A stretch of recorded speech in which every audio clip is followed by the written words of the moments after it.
Баршаңызға қайырлы күн, достар, қалайсыздар? Бүгін сіздермен шоколадный бисквит пісіреміз. Ол үшін алдымен 4 жұмыртқаға бөлме температурасындағы шым-шым тұз қосып, кішкене миксерлеп аламыз.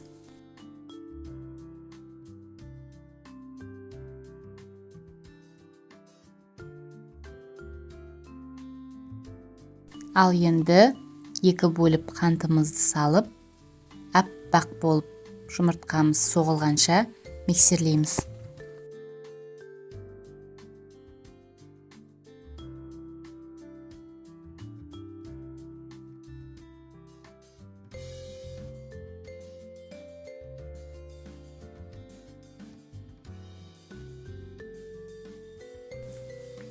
Менде жұмыртқаларды соғуға әдеттегідей 7-8 минут уақыт өтті.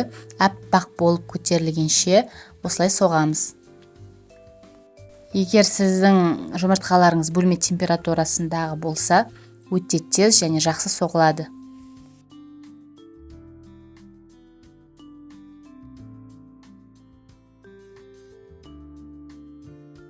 Ал енді осы массамызды миксерлей отырып, 3 ас қасық сұйық май құямыз.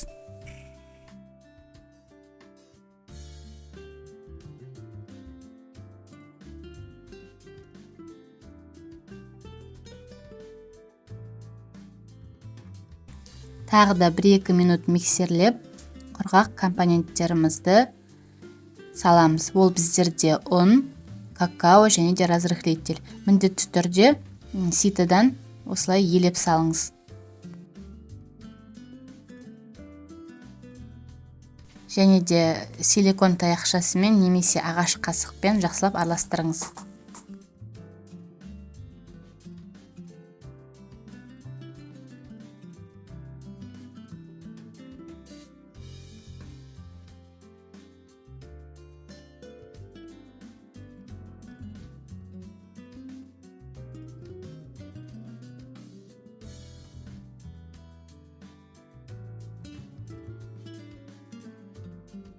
Кейбір кездерде бисквит көтерілмей қалып жатады. Ол салған жұмыртқадан соңғы салынған ұнға дейінгі факторлардың барлығы әсер етуі мүмкін. Сондықтан да мұқият жасау керек.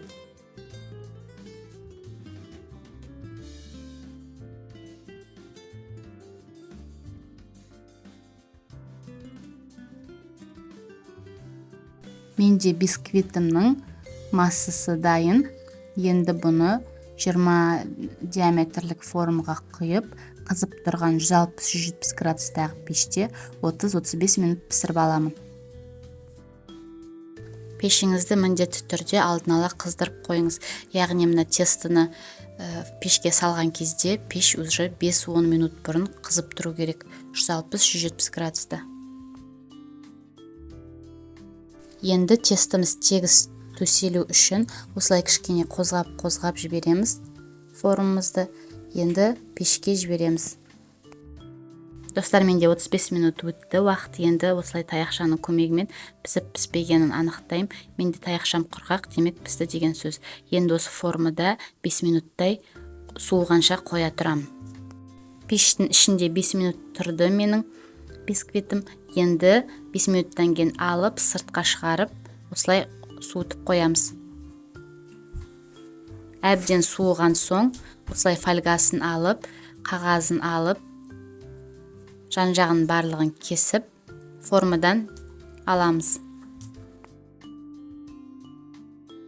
Достар, міне қараңыздар, менің бисквитім өте биік болып пісті, жұмсақ, дүп-түзеу. Диаметрін тағы да айтып кетейін, 20 сантиметр.